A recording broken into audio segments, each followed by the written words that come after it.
안녕하세요. 나무 아카데미입니다. 이번 영상에서는 고1 국어 창비 4-2단원 열려라 소통하는 글쓰기에 대해서 보도록 하겠습니다. 이 단원에는 두 개의 지문이 나타나 있어요. 이렇게 컵라면의 과학적 원리를 다룬 지문이랑 스마트폰족을 위한 교통표지판 등장에 대한 글이 나타나 있습니다. 둘 다 자주 출제되는 지문인데요. 따라서 출제 유형 베스트는 지문별로 보도록 하겠습니다. 우선 라면의 과학에서 자주 출제되는 유형은 내용에 대한 이해를 묻는 문제, 즉 내용일치 유형 문제입니다. 그리고 서술상의 특징을 묻는 문제예요. 기출문제를 통해서 보자면은 이렇게 내용에 대한 이해를 단순히 묻기도 하고 9번과 같이 전개 방식을 묻기도 합니다. 장문 계획 이런 것도 서술상의 특징을 묻는 문제에 해당하는 거죠. 그 다음에 스마트폰족을 위한 교통표지판 등장에서 자주 출제되는 문제 유형은 인터넷 글쓰기의 특징, 즉 인터넷 매체의 특징을 묻는 문제와 쓰기 윤리를 고려하였을 때 글의 수정, 보완 방안을 묻는 문제입니다. 이것도 기출문제를 통해서 보자면은 이런 식으로 기역, 미음 중 인터넷 글쓰기에만 나타나는 특징과 관련이 없는 것은 윗글이 실린 매체에 대한 설명으로 가장 적절한 것은 이렇게 매체의 특성을 묻기도 하고 글을 수정하는 방안을 묻기도 합니다. 이런 식으로 책임감 있는 글쓰기를 고려하여 윗글을 수정, 보완하기 위한 내용으로 적절하지 않은 것은 이 부분은 특히 서술형으로도 자주 출제되기 때문에 글의 수정 및 보완이 필요한 부분이 어디인지를 그리고 그 이유까지도 파악해 두어야 합니다. 그러면은 첫 번째 지문부터 같이 읽어보도록 하겠습니다. 라면이 국수나 우동과 다른 점은 면을 한번 튀겨서 익혔다는 것이다. 그래서 끓이지 않고도 먹을 수 있고 끓여서 먹더라도 금방 익혀 먹을 수 있다. 심지어 컵라면은 지속적으로 끓일 필요도 없고 단지 끓는 물을 붓기만 해도 먹을 수 있다. 그런데 왜 하필 3분을 기다려야 하는 걸까? 1분 만에, 아니 끓는 물을 붓자마자 먹을 수 있으면 좀 좋아? 컵라면을 먹을 때마다 3분이 얼마나 긴 시간인지를 새삼 깨닫는다. 이렇게 처음에는 이 글의 중심 소재인 컵라면이라는 화제를 제시하고 있고 컵라면의 특징을 드러내고 있습니다. 우선 첫 번째 문장에서 라면이랑 국수나 우동을 대조하고 있죠. 대조의 방식을 사용하고 있어요. 라면의 특징은 국수나 우동과 달리 면을 한번 튀겨서 익혔다는 것이죠. 그래서 끓이지 않고 그냥 날거로 먹을 수 있다는 거죠. 그리고 그런데 왜 하필 3분을 기다려야 하는 걸까? 라고선 질문을 통해서 독자의 흥미를 유도하고 있습니다. 왜 3분을 기다려야 하는지는 마지막 문단에서 설명을 하고 있어요. 따라서 묻고 답하는 방식을 활용한 거죠. 서술상 특징을 묻는 문제에 컵라면을 먹기 위해 3분을 기다려야 하는 이유에 대해 의문을 제시하고 답을 제시하는 방식으로 내용을 전개하고 있다라는 옳은 선지가 출제되었습니다.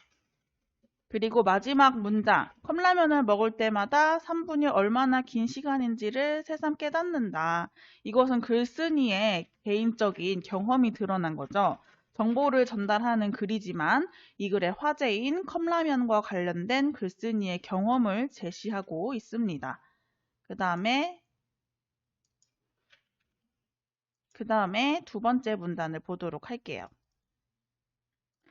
컵라면의 면발은 봉지라면에 비해 더 가늘거나 납작하다. 면발의 표면적을 넓혀 뜨거운 물에 더 많이 닿게 하기 위해서다.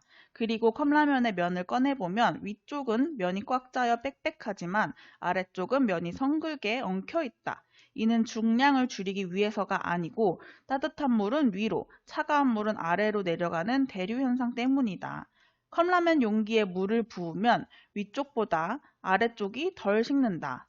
따라서 뜨거운 물이 위로 올라가려고 하는데 이때 면이 아래쪽부터 빽빽하게 들어차 있으면 물의 대류 현상에 방해가 된다.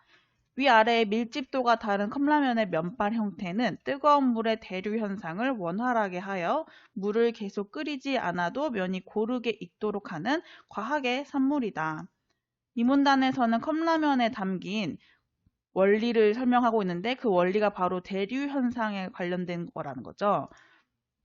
우선 첫 번째 문장에서 컵라면의 면발과 봉지라면의 면발을 비교하고 있어요.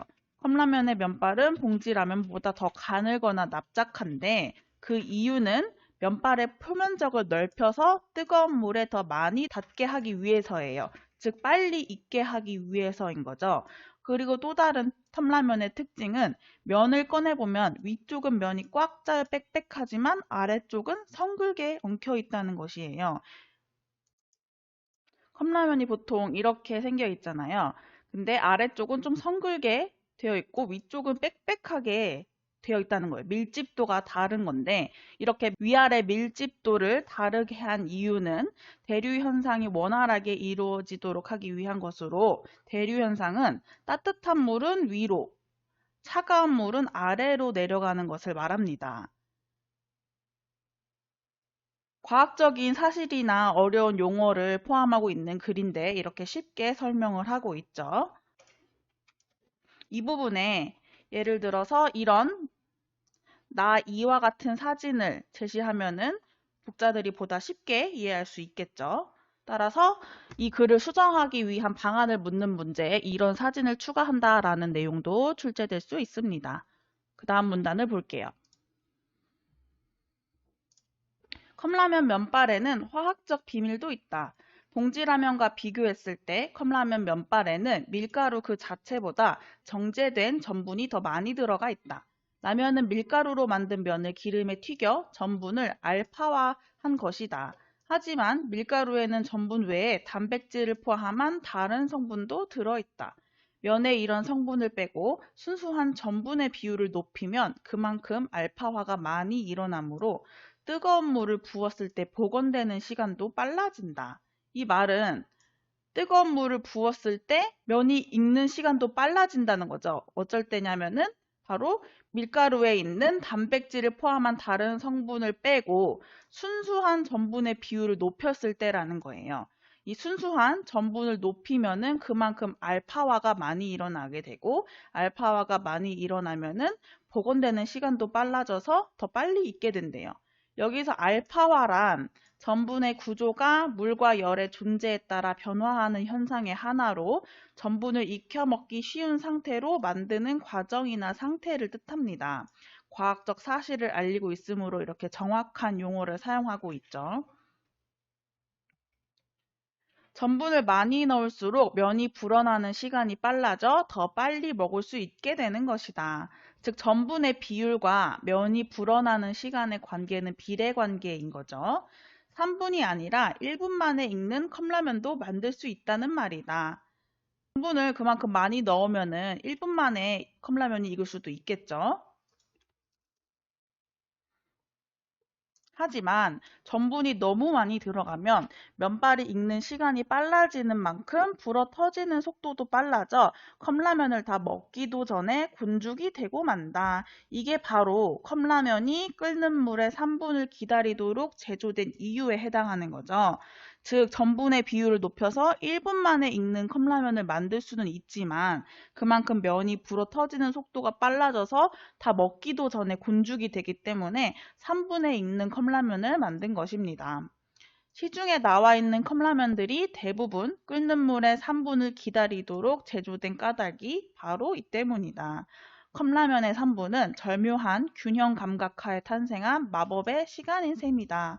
라고선 이렇게 끝에서는 컵라면의 3분에 담긴 화학적 비밀에 대해서 설명을 하고 있었습니다. 내용일치 유형의 문제가 출제된다면은 1, 2문단보다는 3문단에서 비교적 더 많이 출제되기 때문에 이 부분을 정확히 이해해 주셔야 합니다. 그러면 그 다음 지문을 보도록 할게요. 다음 지문은 인터넷 블로그에 쓴 글이에요. 따라서 인터넷 매체의 특성이 드러난다고 했죠. 그러면 읽어보면서 어떤 특성이 드러나는지를 보도록 하겠습니다. 우선 제목은 스마트폰족을 위한 표지판 등장입니다. 제가 사는 땡땡시에 보행 중 스마트폰 사용의 위험을 알리는 교통안전 표지 및 보도 부착물이 설치되었습니다. 보행 중 스마트폰을 사용하는 사람이 자동차와 맞닥뜨리는 위험한 상황을 한눈에 알아볼 수 있도록 다음과 같이 형상화했습니다. 라고선 이 글쓴이인 안전지킴이가 사는 도시에 설치된 보행 중 스마트폰 사용의 위험을 알리는 표지판을 이렇게 제시하고 있죠. 인터넷 글쓰기의 특징은 이렇게 그림이나 사진 등 시각자료 제시가 쉽다는 것입니다. 내용 전달을 돕는 그림이나 그래프 등을 통해서 흥미를 유발할 수 있고 내용에 대한 이해를 도울 수도 있죠. 이와 같은 표지판이 설치된 곳은 스마트폰 주 사용층인 10대에서 30대 보행자가 많고 교통사고가 잦은 땡땡역 등 5곳입니다. 이렇게 표지판이 설치된 곳의 특징 2가지가 나와 있습니다. 이 글의 처음은 스마트폰족을 위한 교통표지판 등장에 대해서 설명하고 있었어요. 그 다음 문단을 볼게요. 우선 첫 번째, 바로 이렇게 그래프를 제시하고 있네요. 스마트폰 보급률 상위 19 그래프예요. 보시다시피 한국이 스마트폰 보급률 세계 1위에 해당하죠. 그런데 이 그래프에 출처를 밝히고 있지는 않아요. 출처를 밝히고 있지 않으므로 글의 신뢰성이 떨어질 수 있죠. 따라서 스마트폰 보급률 상위 19개 그래프에 출처를 추가해야 합니다. 이 부분도 글에서 수정 및 보완을 해야 하는 부분을 찾고 그 이유를 묻는 문제에 출제되는 내용이기 때문에 꼭 기억을 해두셔야 합니다. 그 다음 읽어볼게요. 수많은 사람이 사용하는 스마트폰. 이제는 생활 필수품이 된 지 오래죠. 특히 우리나라는 스마트폰 보급률이 67.6%로 세계 1위입니다. 이렇게 구체적인 수치를 제시해서 신뢰성을 높이고 있습니다. 스마트폰 하나로 인터넷 검색은 물론 누리소통망 이용, 은행 업무까지 거의 모든 것이 가능한 세상입니다. 스마트폰을 제3의 손이라고 해도 과언이 아니겠죠? 라고선 질문의 형식으로, 즉 서리법이라고 하죠. 이 질문 형식을 통해서 글쓴이의 의견을 강조하고 있어요. 스마트폰이 제3의 손이라는 것은 즉 스마트폰이 이제 생활 필수품이 되었다는 것을 말하는 거겠죠. 사정이 이렇다 보니 요즘은 스마트폰을 사용하며 걷는 사람들을 어렵지 않게 볼 수 있습니다. 이 부분이 바로 문제 상황에 해당하겠죠. 스마트폰을 보행 중에 사용하는 사람이 흔하다라는 거예요. 하지만 이러한 잘못된 보행 습관은 자칫 교통사고로 이어질 수 있습니다. 교통안전공단에서 2014년에 실시한 설문조사에 따르면 이 부분은 출처를 정확하게 제시하고 있죠. 그리고 교통안전공단이라고 공신력이 있는 객관적인 자료를 제시해서 신뢰성을 높이고 있습니다. 설문조사의 내용은 뭐냐면 조사 대상 1,616명 중 95.7%가 보행 중 스마트폰을 1회 이상 사용한다고 답했고 5명 중 1명은 보행 중에 스마트폰을 사용하다가 사고가 날 뻔한 경험이 있는 것으로 나타났다는 것입니다. 이 부분에서도 구체적인 수치가 드러나 있죠.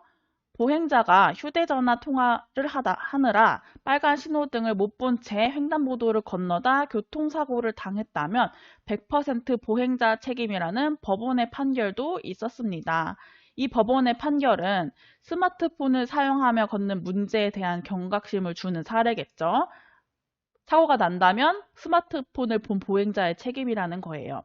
통상 횡단보도 사고는 운전자의 과실 책임을 인정해 왔었는데요. 이례적으로 보행자에게 100% 과실이 있다고 판단한 거죠. 라고선 뒤에 링크를 제시하고 있네요. 교통안전공단 누리집에 대한 주소예요. 이 부분에서도 인터넷 글쓰기의 특징이 드러나죠. 참고 자료를 연결하는 거예요. 링크를 통한 하이퍼텍스트를 통해서 관련 정보를 쉽고 빠르게 확장할 수 있다는 특징을 확인할 수 있습니다.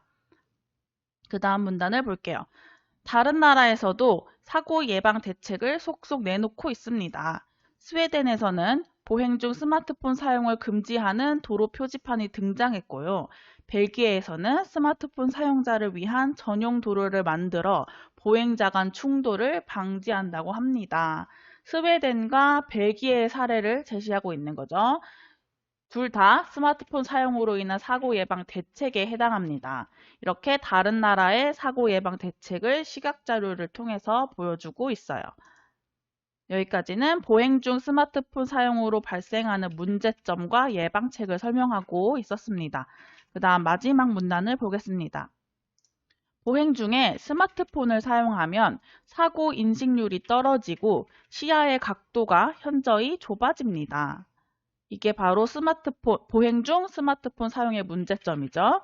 최근 발생한 교통사고의 대부분이 보행 중 스마트폰 사용 때문인 것만 봐도 그것이 얼마나 위험한 행동인지를 알 수 있습니다. 이 부분은 출처를 밝히고 있지 않고 과장된 내용이라고 할 수 있죠. 책임감 있는 글쓰기 태도를 고려하여 이 과장된 내용을 삭제하거나 최근 발생한 대부분의 교통사고 중에서 보행 중 스마트폰 사용 관련 사고의 정확한 비율을 사실에 맞게 밝히고 그 출처도 밝혀야 합니다. 이 부분도 수정 및 보완이 필요한 내용이죠. 보행 중 스마트폰 사용을 자제하거나 안전한 장소에서만 사용하는 등 기본적인 것을 지키는 습관을 가져야겠습니다. 이 부분이 바로 글쓴이의 주장이 되겠어요. 그런데 글쓴이는 개인의 노력이 필요하다는 주장만 하고 있죠. 개인이 이런 습관을 지키면 된다고 하는 거니까요. 그리고 마지막에 교통안전 표지 및 보도 부착물, 스웨덴과 벨기에의 사례 사진은 땡땡시 누리집에서 가져옴이라고 출처를 밝히면서 글을 마무리하고 있습니다. 끝에서는 보행 중 스마트폰 사용의 위험성, 문제점을 밝혔었죠. 그리고 사용 자제를 촉구하고 있었습니다. 그 다음에 이 블로그 글에 달린 댓글이 나와 있어요. 댓글을 통해서 알 수 있듯이 글쓴이와 독자, 그리고 독자와 독자가 소통을 할 수 있죠. 이 부분도 인터넷 글쓰기 특징이 드러나는 부분입니다. 글쓴이와 독자 또는 독자와 독자는 댓글을 통해서 의견을 주고받을 수 있고 이러한 쌍방향 소통이 신속하게 이루어집니다. 그러면 댓글 내용을 보도록 할게요. 비슷한 주제로 수행평가 중이었는데 좋은 정보 감사해요. 교통안전공단 블로그인 교통안전연구소에 관련 정보가 더 많이 있어요. 제 주변에도 스마트폰을 사용하면서 걷다가 크고 작은 사고를 당한 사람이 많더라고요. 정부 차원의 대책을 적극적으로 생각해 봐야 하지 않을까요? 라고서 말하고 있네요. 즉, 아까도 말했듯이 이 마지막 문단에 제시된 글쓴이의 주장은 개인적 차원의 노력에만 해당하는 거죠. 따라서 정부 차원에서도 대책이 필요하지 않겠느냐고 소홀히 말하고 있는 거예요. 따라서 이 댓글을 반영해서 글에 교통표지판 외에 정부 차원의 대책을 추가할 수 있겠죠. 이 글에서 수정, 보완해야 할 내용을 묻는 문제에 교통표지판 설치 이외에 다른 정부 차원의 대책이 있는지를 추가 조사하여 글에 반영한다라는 옳은 선지가 출제되었습니다. 윤주 엄마도 마찬가지로 교통표지판 설치와 홍보만으로는 한계가 있습니다. 미국의 몇몇 주에서는 최소 $50의 범칙금을 부과한다고 하네요. 라고 말하고 있습니다. 즉 윤주 엄마도 소울처럼 정부 차원의 대책을 적극적으로 생각해 봐야 한다라고 생각을 하는 거죠. 그 다음 댓글을 볼게요. 진짜로 최근 발생한 교통사고 대부분이 스마트폰 사용 때문인가요? 라고선 글의 신뢰성에 대해서 의문을 제기하고 있죠. 아까 전에 글쓴이가 최근 발생한 교통사고 대부분이 보행 중 스마트폰 사용 때문이라고 말을 했죠. 이 부분에 대해서 출처도 없기 때문에 지금 이거 믿을 만한 것이냐라고서 묻는 거죠.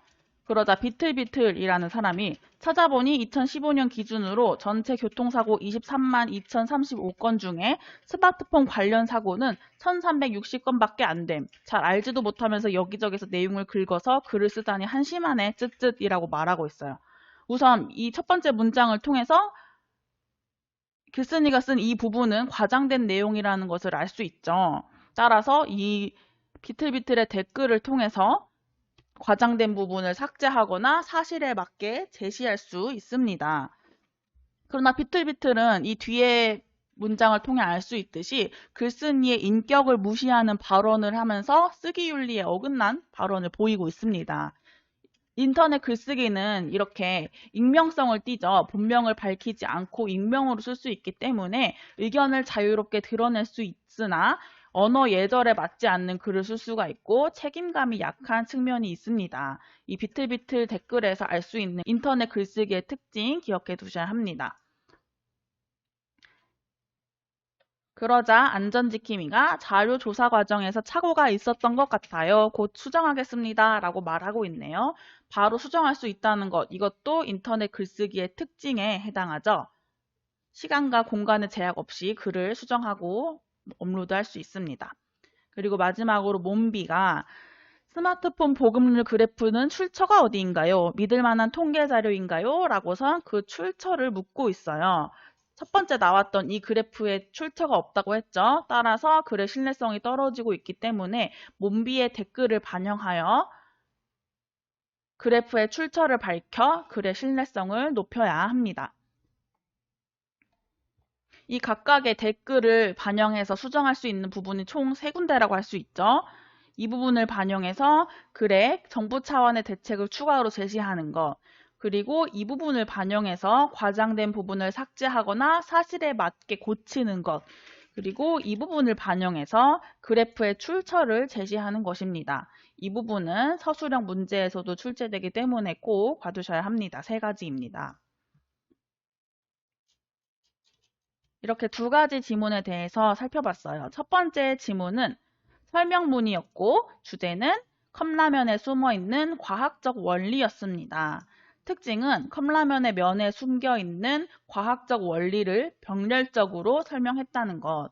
컵라면과 봉지라면을 대조하여 컵라면의 특징을 부각했다는 것이 주된 특징이 되겠습니다.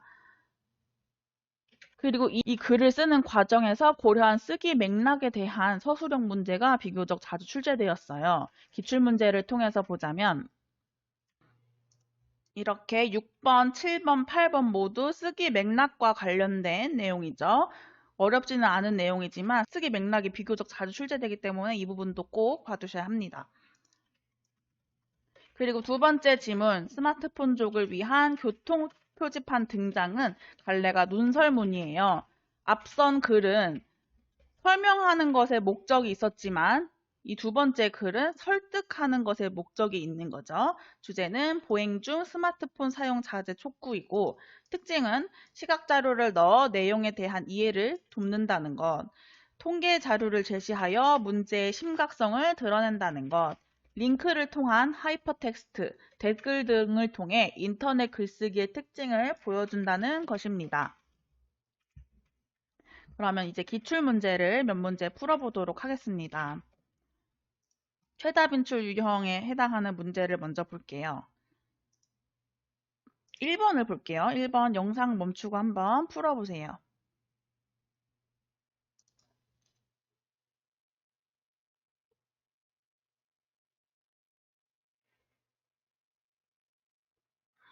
풀어보셨나요? 답은 3번이죠. 1번부터 보도록 할게요. 봉지라면의 면발은 국수에 비해 더 가늘거나 납작하다. 이 글에서 국수가 나온 부분은 이 부분인데 면을 한번 튀겨서 익혔다는 것이 다르다고 말하고 있지 봉지라면의 면발이랑 국수의 면발의 가늘기를 비교하고 있지는 않죠. 따라서 적절하지 않습니다. 2번 봉지라면은 국수에 비해 아래쪽 면이 더 성글게 엉켜 있다. 이것도 마찬가지로 봉지라면과 국수의 아래쪽 면을 비교한 부분은 이 지문에서 확인할 수 없어요. 3번 라면에 정제된 전분이 많을수록 불어 터지는 시간도 빨라진다. 답은 3번이죠. 윗글에서 이 부분을 보면은 전분을 많이 넣을수록 면이 불어나는 시간이 빨라져 더 빨리 먹을 수 있게 되는 것이다. 하지만 전분이 너무 많이 들어가면 면발이 익는 시간이 빨라지는 만큼 불어 터지는 속도도 빨라져 컵라면을 다 먹기도 전에 곤죽이 되고 만다. 따라서 라면에 정제된 전분, 순수한 전분이 많을수록 알파화가 많이 일어나서 불어 터지는 속도가 빨라지는 거죠. 따라서 3번이 정답이 됩니다. 4번도 볼게요. 라면이 복원되는 시간이 빠를수록 곤죽이 되는 시간은 늦어진다. 이것도 방금 본 부분을 보면은 순수한 전분의 비율을 높이면 복원되는 시간이 빨라지고 불어나는 시간이 빨라져서 다 먹기도 전에 곤죽이 되고 만다고 했죠. 따라서 라면이 복원되는 시간이 빠를수록 곤죽이 되는 시간도 빨라지는 거겠죠. 다음 5번. 라면을 끓이면 대류 현상으로 인해 위쪽은 면이 점차 빽빽하게 된다. 라면을 끓이면 대류 현상으로 인해 따뜻한 물은 위쪽으로 가고 차가운 물은 아래쪽으로 간다고 했죠. 이 대류 현상을 고려해서 컵라면의 밀집도를 위아래를 다르게 한 거잖아요. 따라서 이 대류 현상 때문에 위쪽의 면을 빽빽하게 만든 것이지 대류 현상 자체가 면을 빽빽하게 만드는 게 아니죠. 따라서 1번의 답은 3번이었습니다. 그 다음에 8번도 풀어보도록 할게요. 글쓰기 전략을 묻는 문제, 즉 서술상의 특징을 묻는 문제죠. 이것도 영상을 멈추고 풀어보세요.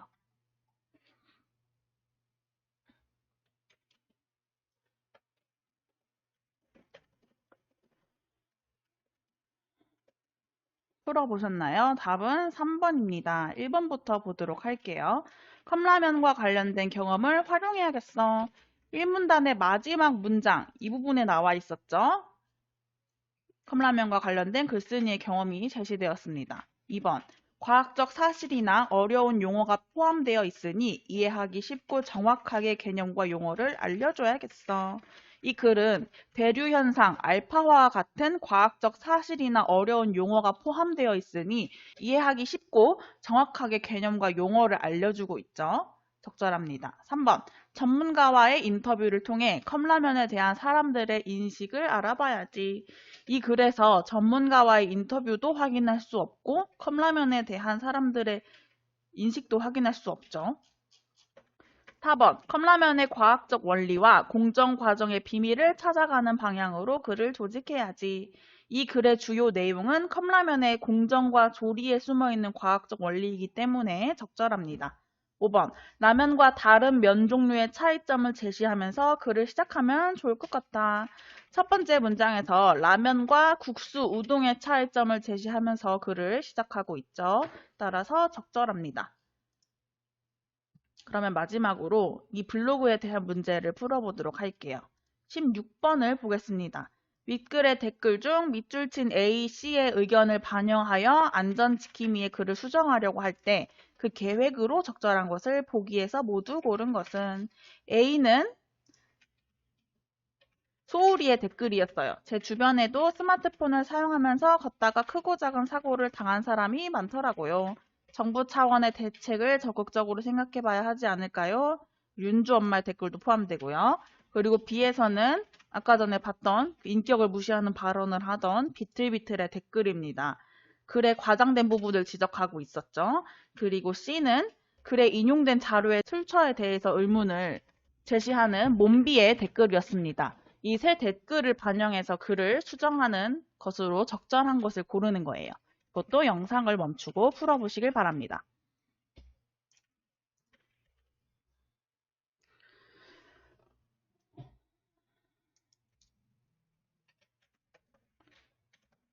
풀어보셨나요? 답은 3번입니다. 이것도 기억부터 보도록 할게요.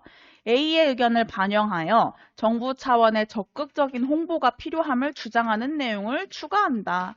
A에서 정부 차원의 대책을 적극적으로 생각해 봐야 한다고 말하고 있죠. 하지만 윤주 엄마의 말로 보면은 홍보는 한계가 있다라고 말하고 있어요. 따라서 정부 차원의 적극적인 홍보가 필요하다는 것을 주장하는 내용을 추가하는 것은 적절하지 않죠.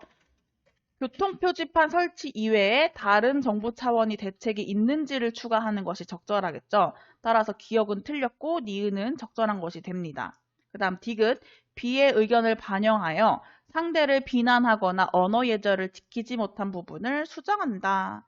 B에서 이 비틀비틀의 댓글은 상대를 비난하거나 언어 예절을 지키지 못하고 있는 댓글이죠. 이 비틀비틀 자체가 언어 예절을 지키지 못하고 있는 것이지 비틀비틀이 안전지킴이에게 언어 예절을 지켜야 한다라고 말하고 있는 것이 아니에요. 즉, 안전지킴이의 글에서 상대를 비난하거나 언어 예절을 지키지 못한 부분으로 수정해야 할 부분이 있는 게 아니기 때문에 디귿은 틀렸습니다. 그 다음 리을을 볼게요. B의 의견을 반영하여 최근 발생한 교통사고의 원인 중에서 보행 중 스마트폰 사용으로 인한 것이 얼마나 되는지 조사한 후 관련 내용을 수정한다. B에서 최근 발생한 대부분의 교통사고가 보행 중 스마트폰 사용 때문이라며 내용을 과장해 제시했다고 말하고 있죠. 따라서 이 내용을 반영해서 과장된 부분을 삭제하거나 최근 발생한 교통사고의 원인 중에서 보행 중 스마트폰 사용으로 인한 것이 얼마나 되는지를 조사한 후 사실에 맞게 내용을 수정하는 것이 적절합니다. 따라서 리을은 적절해요. 지금까지 리은, 리을 적절한 거였죠. 여기까지만 봐도 답이 3번인 게 나오네요. 그래도 미음을 볼게요. C의 의견을 반영하여 스마트폰 보급률 상위 19 그래프의 출처를 밝힌다.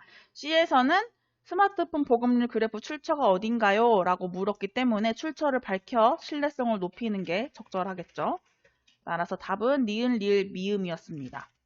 지금까지 고1 국어 창비 4-2단원 열려라 소통하는 글쓰기에 대해서 살펴봤어요.